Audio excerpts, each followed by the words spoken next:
Madame, Monsieur, bonsoir. C'est un des jeunes du parti Authenticité et Modernité PAM qui, très tôt, a été marqué du sceau de la politique. Son engagement auprès des forces politiques du PAM l'a propulsé au bureau fédéral du parti. Il est un des rares Marocains qui ont siégé au Parlement à un âge précoce, ce qui lui a permis de faire entendre sa voix sur des sujets touchant le quotidien des Marocains aujourd'hui.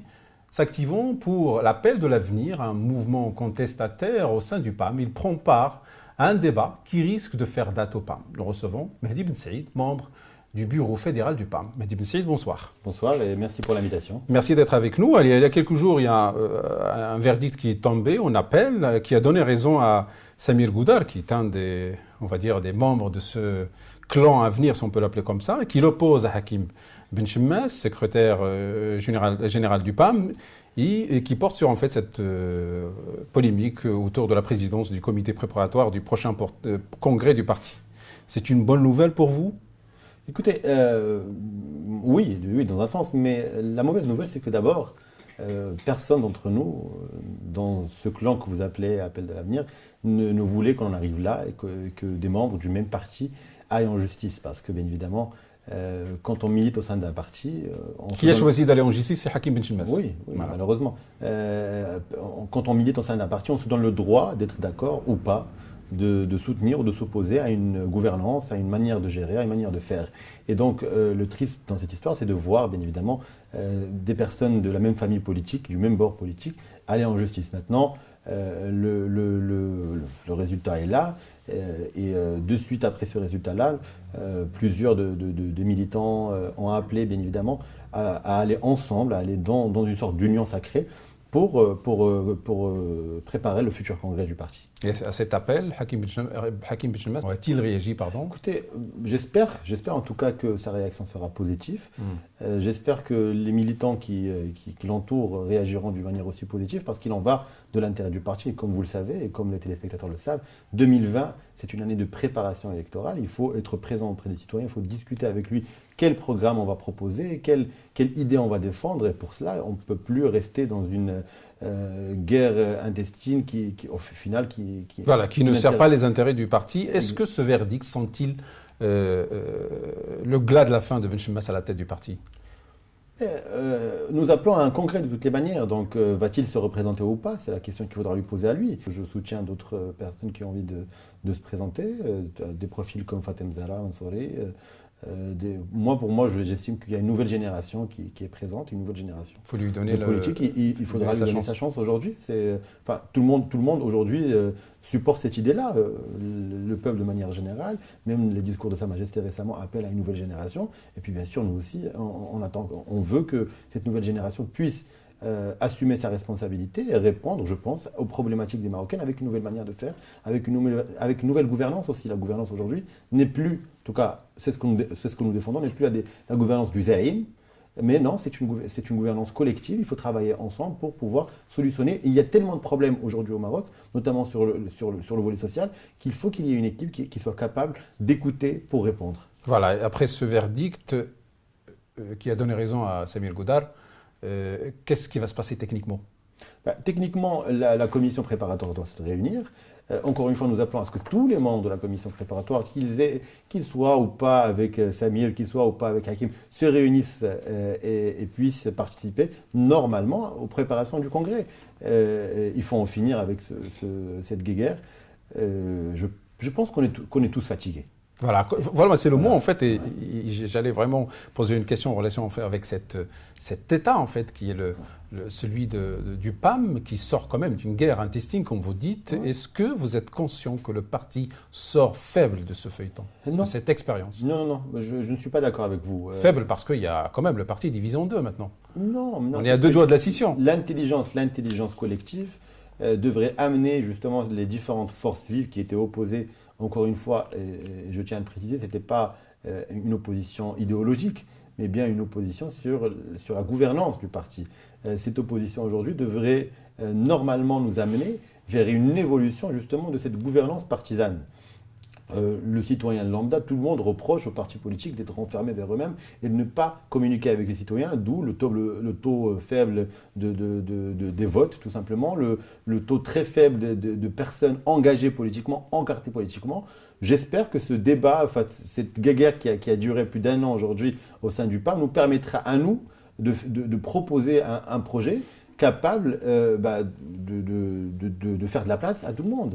Et pour que justement, parce que finalement, c'est quoi un parti politique? Un parti politique, c'est un groupement de personnes qui essaient de défendre une idée, qui essaient de protéger des valeurs. Et si on n'arrive pas à communiquer ces idées et ces valeurs aux citoyens et citoyennes, ça veut dire qu'il y a un échec quelque part. Donc j'espère que dans tout malheur, il y a aussi du bon. Donc il faut qu'on comprenne et qu'on profite de cette guéguerre pour proposer quelque chose aujourd'hui de concret et quelque chose qui va être partagé par les Marocaines et les Marocains. Alors, les valeurs, vous en parlez, mais celles d'aller vers l'autre et vraiment de se réconcilier, vous ne les avez pas au sein du PAM. Pourquoi vous n'êtes pas arrivé à vous réconcilier sans même avoir besoin d'aller au tribunal? Écoutez, c'est ce que je vous disais tout à l'heure. Pourquoi en fait? Parce que il y a eu plusieurs tentatives. Maintenant, pourquoi elles n'ont pas marché? Elles n'ont pas marché parce que peut-être que l'autre partie n'était pas d'accord pour aller vers un congrès, tout simplement. Maintenant, quand on en arrive au tribunal, les portes sont fermées d'un côté. On était obligé d'attendre le verdict du tribunal pour pouvoir justement, encore une fois que le verdict est tombé, la première chose qui a été faite par la majorité des militants, c'est d'appeler à la réconciliation, c'est d'appeler à se mettre autour du parc et d'aller ensemble, encore une fois, au congrès. Abdeltef Haobi, avant même que ce verdict tombe, avait fermé en fait la porte à la réconciliation.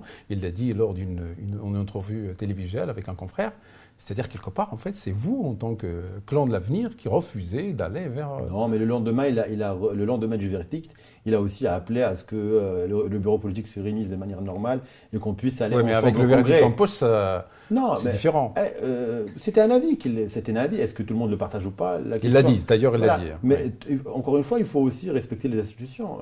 Il n'y a pas eu la réunion de la commission préparatoire présidée par Samuel Godal qui a dit non, au contraire. Samuel Godal, qui est président de la commission préparatoire, tout au long de cette année, à chaque fois qu'il y avait la réunion de la commission, a appelé les militants et les militantes membres de cette commission, peu importe leur point de vue sur cette commission, etc., de rejoindre cette commission et de donner leur avis au sein de la commission préparatoire. Parce que c'était la seule commission préparatoire légitime, élue par le Conseil national, et aujourd'hui même la justice l'a rappelé. Voilà. Est-ce que le parti va connaître le sort de plusieurs partis, en fait, la scission? Est-ce qu'il se dirige vers la scission? Non, je ne pense pas. Je pense qu'il y a assez d'intelligence collective pour permettre, encore une fois, de sortir pour permettre aux partis de sortir grand gagnant de cette crise. C'est une crise, c'est une grosse crise, si on peut appeler ça comme ça, par laquelle on est passé, c'est vrai.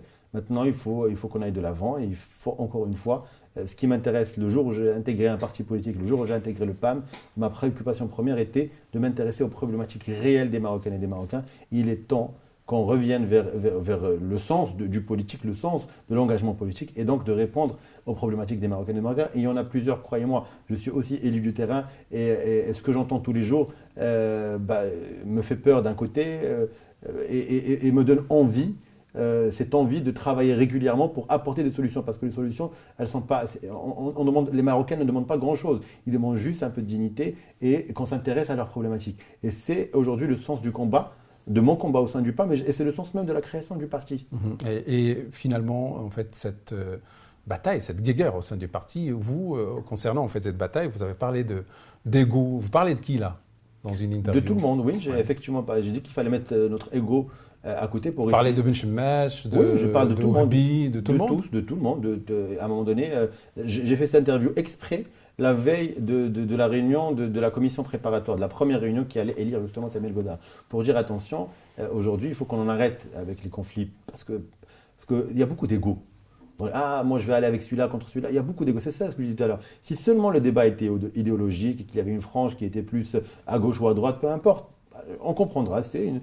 Il y a une différence, il y a un débat d'idées réel qui est... Mais là, il y a une opposition sur la gouvernance. Et donc, quand il y a une opposition sur la gouvernance, l'autre côté, il met beaucoup d'ego. Ah non, ça veut dire quoi? Ça veut dire que moi, je ne sais pas diriger un parti. Pourquoi vous n'avez pas fait ça avec l'ancien secrétaire général? Non.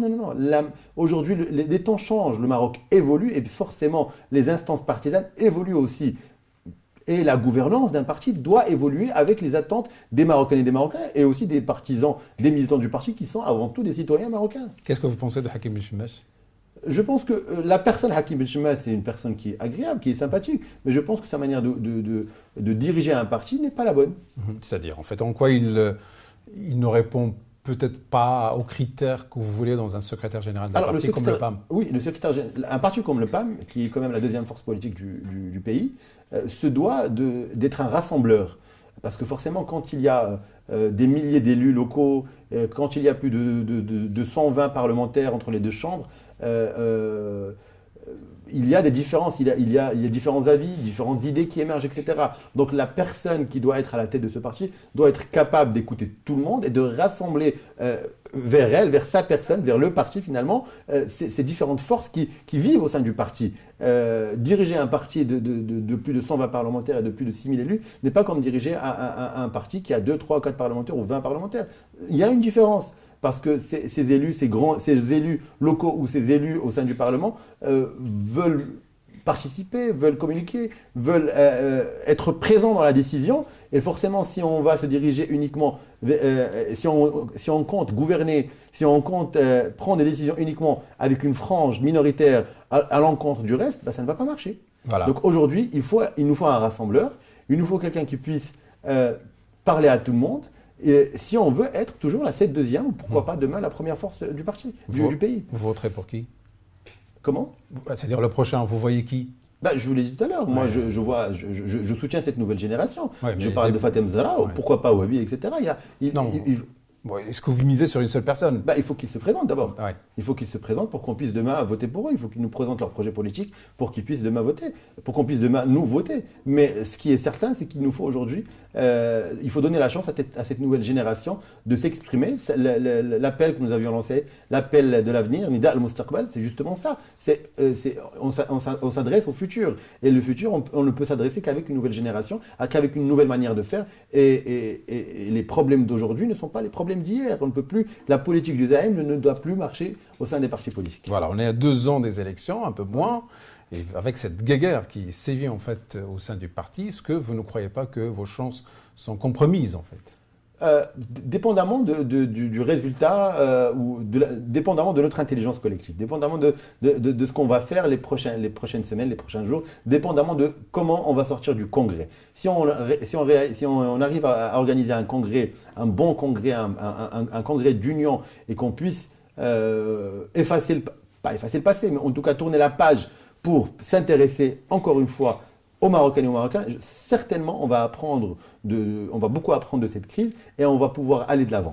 Je vous rappelle qu'il y a des expériences dans le monde où des partis ont connu des crises beaucoup plus grandes, où il y a eu justement des divisions internes réelles, et pourtant en 6 mois, 7 mois, 8 mois, on a pu construire il y a pu y avoir une bonne communication politique, il y a pu y avoir une communication tout court avec les citoyens pour en faire des partis qui ont gagné des élections. Donc aujourd'hui, tout est encore possible. Il faut y croire. Il faut y mettre de la passion. Vous êtes en retard, il faut le dire aussi. Bien sûr qu'on est en retard, certainement. Pourquoi on est en retard? On est en retard parce que normalement 2018-2019 aurait dû être pour nous une année d'organisation. Préparer les secrétariats régionaux, provinciaux, etc. Et 2020, une année de préparation électorale, préélectorale. Malheureusement, on a perdu cette année 2018-2019. C'est-à-dire que notre organisation n'est pas prête. Ou alors elle va avoir un laps de temps très court pour se préparer. Et on va directement passer au préélectoral. Et donc, il faut tout simplement gérer cette phase et aller de l'avant, c'est tout. Voilà. Et alors, cette alliance à Tanger avec le PJD, est-ce que c'est une normalisation avec un parti c'est-à-dire en fait, sur lequel vous avez tiré depuis pendant des années? Écoutez, c'est une alliance d'abord régionale, il faut le rappeler, par rapport à des problématiques liées à la région de Tanger et des Touran, suite à la démission de Ilyas Armalé, etc., où finalement le PJD, pendant les dernières années, n'a jamais voté contre. Au contraire, il y avait un vote, soit il y avait une abstention, soit on votait avec la majorité. Donc leur arrivée, finalement, leur soutien à la majorité est, pour moi, si on en fait une lecture de 2015 à aujourd'hui, c'est une résultante normale. Maintenant, par rapport au PJD, Bien sûr qu'idéologiquement, il y a toujours une différence par rapport à certains sujets sociétals, notamment sur les questions de la femme, sur les questions des libertés individuelles, sur les questions des droits de l'homme, etc. Il y a encore des différences.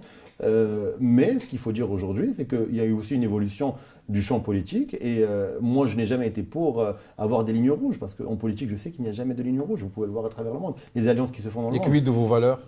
Oui. Quid du champ politique, quid des élections, quid du fait qu'au Maroc, on est obligé d'avoir des alliances. Vous vous adressez aux Marocains en tout temps brandissant quand même des valeurs. Vous leur dites qu'il y a des choses qu'on ne pourrait pas faire et des choses qu'on doit faire. Mais on continuera et deux partis comme le PAM et le PJD, sur le papier, ne sont pas faits pour se réunir et se rassembler. Oui, le PJD, le PAM, l'USFP et le PJD, le RNI et le PJD, oui. Mais le champ politique est tel qu'il est au Maroc, c'est-à-dire que peut-être qu'on devra revoir un petit peu notre manière le scrutin électoral, tout simplement. On est obligé de s'allier pour pouvoir gouverner. Vous avez parlé de la région de Tanger, il faut s'allier pour pouvoir gouverner. Si on ne s'allie pas, il y aura de nouvelles élections où le deuxième passera. C'est le scrutin, il est tel. On peut avoir un débat sur le scrutin pour permettre finalement à un parti qui arrive qui est presque majoritaire de gouverner seul, peut-être. C'est ce que voudront peut-être les Marocains ou pas. Mais en tous les cas, le scrutin tel qu'il est aujourd'hui, au moins, il permet à différentes franges de la société de se retrouver au sein du gouvernement et il y a un certain consensus sur lequel des fois on est d'accord, des fois on n'est pas d'accord, mais il permet à notre société d'évoluer pas à pas. Parce que notre société finalement n'est ni conservatrice ni progressiste, elle est ce qu'elle est, elle est ce que dit le PAM, elle est dans l'authenticité, elle est dans la modernité. Donc c'est cette société qu'on essaie de défendre et nos valeurs de progrès et nos valeurs qui sont axées sur l'égalité par exemple entre l'homme et la femme, sur la question liée aux droits de liberté individuelle, etc. C'est un process qui met son temps parce que c'est un process qui doit être communiqué, si notre parti ne fait pas son travail au quotidien avec les Marocaines et les Marocains, en leur expliquant que c'est une évolution constante et normale de notre société, il n'y aura rien tout simplement. Voilà, certains observateurs voient dans cette alliance régionale, comme vous l'appelez, comme une sorte de rapprochement entre deux partis, je parle du PAM et du PJD, contre le RNI. Non, écoutez, moi je suis contre cette idée de faire quelque chose contre quelque chose. Même en 2009-2010. C'est le propre même de la politique. Non, au contraire. Que deux partis s'allient contre un autre parti, ça existe ça. La politique, c'est ça existe dans la politique ou pas? La politique. Ça existe dans la politique. Ça existe, mais ça ne veut pas dire que c'est le propre de la politique. Vous avez dit c'est le propre de la politique. Moi je trouve. Non, les alliances existent. C'est quoi le propre de la politique? Le propre de la politique, c'est défendre des idées et des valeurs, c'est être pour quelque chose. Moi je suis pour l'égalité, moi je suis mais pour. si vous ne pouvez pas le faire seul. La justice sociale, moi je suis pour présenter à nos concitoyens un projet qui va leur plaire. Mais parce qu'en 2009-2010, on nous a accusés d'être créés contre. Non, moi je n'ai pas intégré le PAM en 2007-2008 pour contre quelqu'un. J'ai intégré parce que c'était un ensemble d'idées et de valeurs sur lesquelles je me retrouvais. Donc c'est positif, c'est pas négatif. Le contre est négatif. On l'interprète négativement. Maintenant, bien sûr, le politicien, et non pas la politique, le politicien crée des intérêts, crée des alliances pour arriver au pouvoir. Et encore une fois, ça existe de par le monde. Vous voyez ce qui se passe un petit peu en Espagne, vous voyez un petit peu ce qui se passe en Belgique, etc. Quand on a un scrutin qui veut que les partis s'allient pour arriver au pouvoir, oui, il y a des partis aujourd'hui qui sont alliés, qui demain ne le sont plus, et c'est tout à fait normal. C'est tout à fait normal. C'est une réponse. Le parti qui arrive premier, deuxième ou troisième ou quatrième, c'est le miroir de la société en quelque sorte. Bien sûr, on a un cas spécial au Maroc parce que le taux d'abstention est un peu élevé par rapport à ce qui se passe en Europe. Certes, c'est une réalité, mais il y a un travail à faire sur nous-mêmes, nous les partis politiques, pour pouvoir intéresser un maximum de Marocains, et notamment cette nouvelle génération de Marocains qui s'intéressent à la politique, mais pas à l'encartement politique. Parce qu'il ne faut pas croire que les jeunes ne s'intéressent pas à la politique. Si on fait un tour dans les cafés, si on fait un tour dans les stades de foot, tout est politique. Maintenant, ils sont déçus par la politique politicienne. Ils sont en fait déçus des partis, pas de la politique. Voilà, ils sont déçus par la politique politicienne telle qu'elle est pratiquée aujourd'hui. Par les partis marocains. Et bien sûr, par les partis marocains. C'est pour ça qu'aujourd'hui, il faut essayer de proposer une nouvelle offre qui soit sincère, voilà, je reste toujours qui respecte l'intelligence des Marocains et des Marocaines et qui réponde à leurs problématiques. Voilà. Wahhabi, Abdel Wahhabi qui fait partie en fait de votre clan. Vous insistez beaucoup sur oui, parce qu'il est très important, parce qu'il dit des choses très intéressantes. Il tire à boulet rouge sur le RNI. Est-ce que vous partagez ses opinions, ses prises d'opposition contre ce parti? Sur quel sujet? Il a sur tous les sujets. Et en tout cas, il a un parti pris contre ce parti. Écoutez, c'est son droit. Nous sommes un parti de l'opposition, le RNI est au gouvernement. La question, est-ce que vous partagez ses opinions en fait? C'est ça la question. Écoutez, moi, je n'aime pas parler de parti. Nous sommes un parti de l'opposition. Et le fait est qu'on soit d'opposition, le RNI, PJDU, CFP ou tout autre parti de la majorité, on est opposé à cette politique gouvernementale qui nous est proposée aujourd'hui et qui ne respecte pas certaines valeurs ou certaines idées sociales qui intéressent les Marocaines et les Marocains. Et je prends à titre d'exemple la problématique de l'éducation et la problématique de la santé. Deux problématiques majeures. Vous n'avez pas répondu à ma question. Quelle question? Qui est-ce que vous partagez les opinions de Wahhabi quand il tire à boulet rouge sur le RNI? Il faut tirer à boulet rouge sur tous les partis de la majorité tant que ces deux sujets ne sont pas mis sur table et qui ne sont pas discutés. RNI y compris. C'est un début de réponse au moins. Oui, c'est un début de réponse, voilà. Ça je vous l'accorde. En fait, l'article 9 du projet de loi de finances, c'est un article quand même qui fait débat, il choque beaucoup de monde, il choque les observateurs, les politiciens, les Marocains sur Facebook, ils parlent beaucoup en fait de cet article qui permet en fait, qui interdit de saisir les biens de l'État pendant 4 ans. Voilà, pendant 4 ans. Et vous avez voté en tant qu'OPAM contre cela. Vous êtes quand même un parti plutôt pour le fait que ce parti puisse être, on va dire, contenu dans ce PLF 2020. Mais on a voté contre le PLF, je vous rappelle. Oui, mais bon, c'est-à-dire comment explique-moi cela. C'est une contradiction. Écoutez, sincèrement, je vais être très sincère parce que quand je parle de sincérité. Vous votez contre le PLF, mais vous votez pour l'article. Je vais vous expliquer plus grave que ça. Comme vous le savez, toute cette période, les instances du parti n'ont pas fonctionné. Donc même cette décision de voter, moi, ce que j'aimerais me poser comme question, au sein de mon parti, le groupe parlementaire, avec qui il a discuté cela? Est-ce qu'il y a eu un bureau politique? Est-ce qu'il y a eu un conseil national? Etc. Malheureusement, à défaut d'instances partisanes fortes qui auraient dû accompagner le process du vote de la loi de finances, comme ce qu'on a fait les années précédentes, il y a eu ce qu'il y a eu. Voilà. Il y a eu ce qu'il y a eu. Vous mettez ça sur le dos de la guéguerre en fait qui sévit. Moi, je dis qu'il y a eu le parti ne marche plus normalement. Voilà, les instances du parti ne fonctionnaient plus, donc forcément les députés font ce qu'ils peuvent avec les moyens du bord. Ils se réunissent entre eux et ils font ce qu'ils pensent être bon. Et parfois c'est bien, parfois c'est moins bien. En tout cas, cette question-là sur l'article 9, il y a un débat à avoir et il y a une explication à avoir. Tissam Essaoui, qui est un membre du parti, propose d'annuler la retraite des parlementaires. Vous croyez que c'est une action qui pourrait aboutir? Écoutez, sincèrement, en 2016, quand j'avais quitté le Parlement, j'avais fait un bilan de mon mandat de 5 ans. Et j'avais explicité à l'époque que ma personne, me concernant, je suis sorti du Parlement à 32 ans, j'avais dit qu'à 32 ans, il m'est compliqué de prendre ma retraite par rapport aux valeurs que je défends. Et j'avais proposé, moi, que avec les 4 ou 5 000 dirhams qu'allait nous donner le Parlement, que j'allais les proposer à une association avec qui qui travaille sur le volet social, etc. Vous l'avez fait? Il n'y a pas eu d'argent, donc je vous rassure. Le Parlement n'a jamais donné de retraite aux parlementaires qui sont sortis en 2016, parce qu'il y a eu la crise de la caisse de retraite parlementaire. Maintenant, sur le principe, sur cette question-là, moi, ce que j'avais proposé à l'époque, c'est tout simplement de permettre à ces parlementaires, parce qu'il y a des parlementaires qui passent 10 ans, 15 ans, 20 ans, et qui n'ont plus le droit de cotiser ailleurs. C'est de créer une sorte de caisse privée où eux cotiseront et ils le récupéreront comme ce qui... Par exemple, vous, demain, si vous avez un compte bancaire, vous avez le droit de créer un compte spécial retraite où vous cotisez 200, 300, 500 dirhams que vous récupérez une fois que vous serez à la retraite pour vous aider dans votre retraite. Donc, si les parlements et les parlementaires ont envie de créer une sorte de retraite privée où l'État ne cotiserait pas, pourquoi pas? Ça vous choque que des parlementaires touchent une retraite après 3-4 ans d'action au Parlement? Et encore, quelle action encore?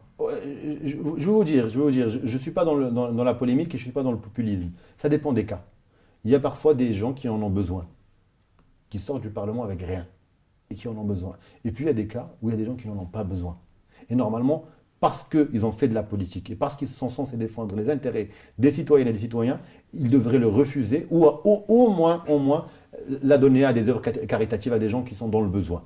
Donc, encore une fois, il faut faire du cas par cas et je pense que la solution que j'ai proposée est la solution du juste milieu, permettant à des députés de cotiser dans un cadre privé sans la présence de l'État. Voilà.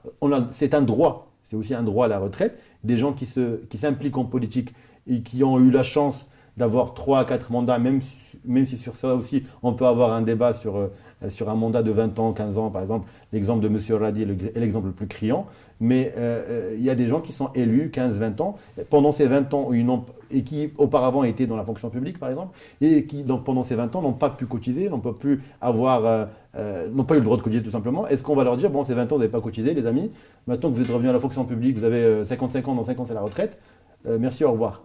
Non, il faut trouver un système qui arrange tout le monde. On ne touche plus l'argent de l'État, parce que l'argent de l'État, c'est l'argent des citoyennes et des citoyens, et permettre à ces gens de cotiser dans un cadre privé. Voilà, ce 10e épisode d'On Aparté touche à sa fin. Mehdi Ben Saïd, merci. Merci à vous pour l'invitation. Voilà, madame, monsieur, merci de nous avoir suivis. Au revoir.